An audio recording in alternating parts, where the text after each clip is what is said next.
Well, we're going to talk about something now that certainly is of interest to all of us. Today is Juneteenth, and we are so pleased to have someone on our live line who can certainly help everybody to remember what they hopefully learned before. He is Professor Joseph Flynn. Our guest is Associate Director of the Center for Black Studies and Associate Professor of Curriculum and Instruction at Northern Illinois University. He teaches future educators about social justice issues and is the author of the book, White Fatigue, Rethinking Resistance for Social Justice. So happy to have you with us, Professor. Thank you so much. Thanks, Cliff. I appreciate it. Thanks for having me on. Couldn't have you a better day. You know that. Thanks so much. Thanks so much. Just so we don't just presume anything, Professor Flynn, what is Juneteenth? How did the holiday come about?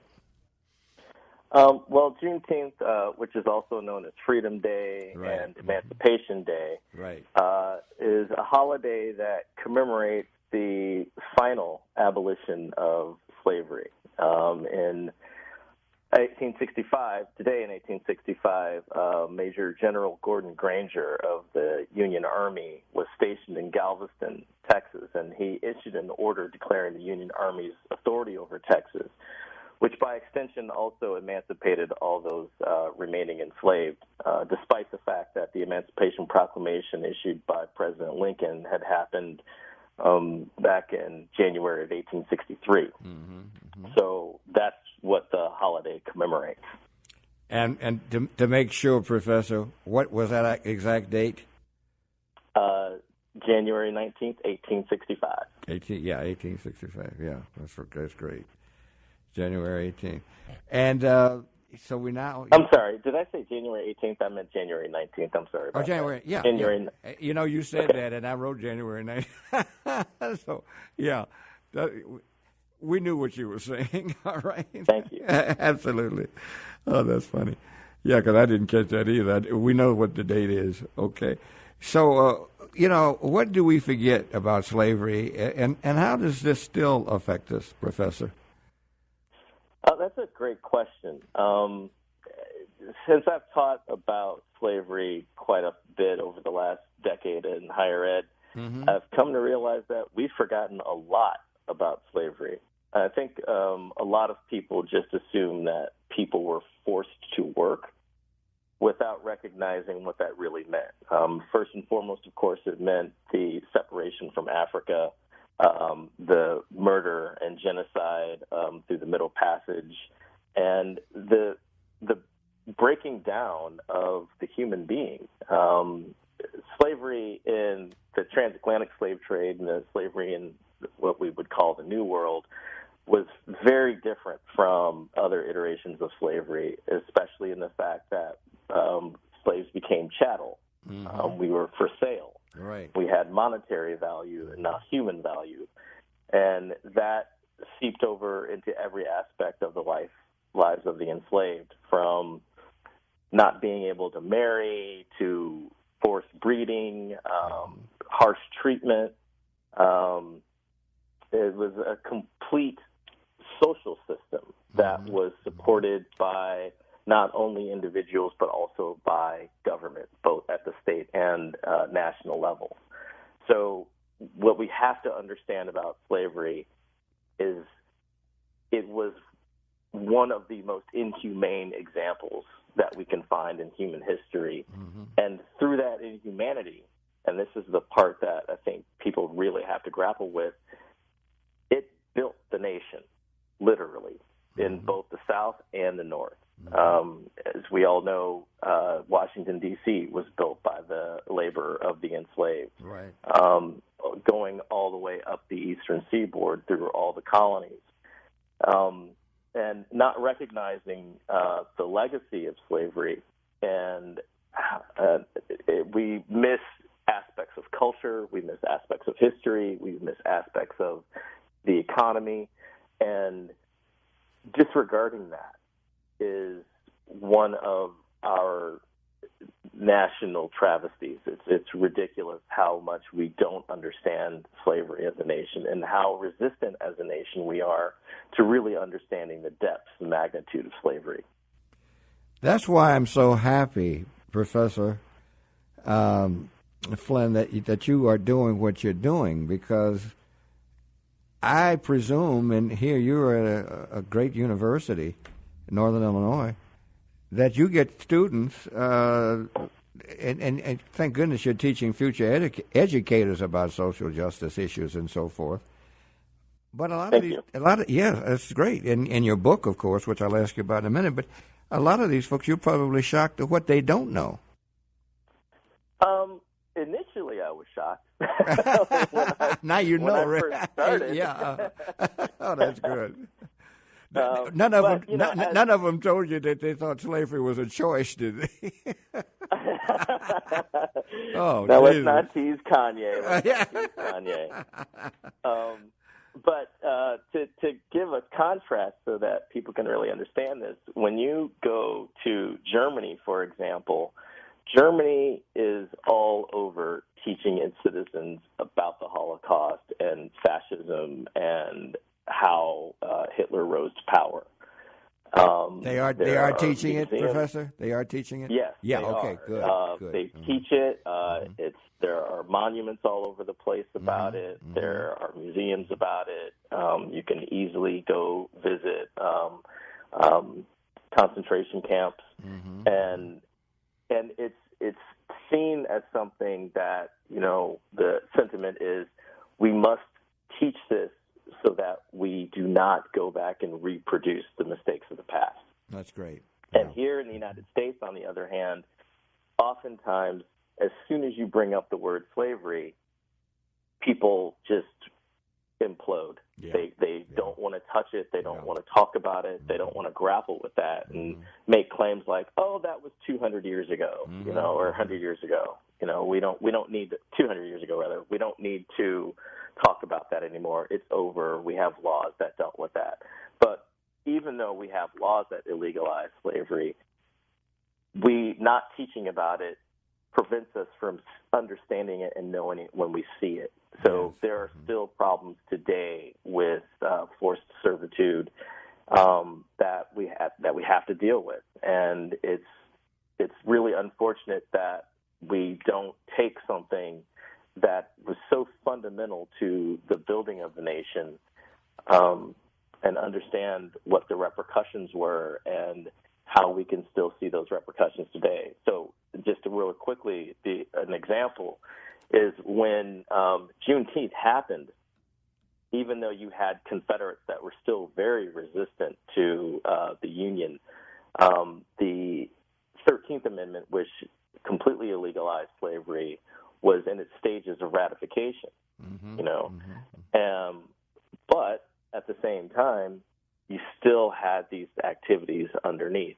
And we know that there was a loophole in the 13th Amendment that allowed forms of slavery when one is incarcerated. Right. And, of course, that leads to thinking about the mass incarceration of black and brown citizens here right now, today, 2018. Excellent point. We will be back in just a moment with Professor Joseph Flynn. Couldn't have him on a better day. We'll be back. Stay with us. Professor Joseph Flynn, who couldn't have him at a better time. He's Associate Director of the Center for Black Studies and Associate Professor of Curriculum and Instruction at Northern Illinois University. He teaches future educators about social justice issues and is the author of a book, White Fatigue, Rethinking Resistance for Social Justice. And, of course, this is Juneteenth. That's why it's so great to have him on. It'd be great anytime, but particularly today. So, thank you. Yeah, you are more than welcome, sir. This book you've written, that sounds great. What is, tell us about White Fatigue.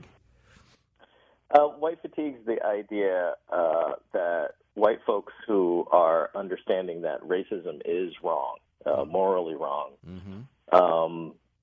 but still get tired of talking about racism And I believe that is due less to a resistance to the ideas and more to frustration about the ideas and how complex and complicated it is to really understand racism.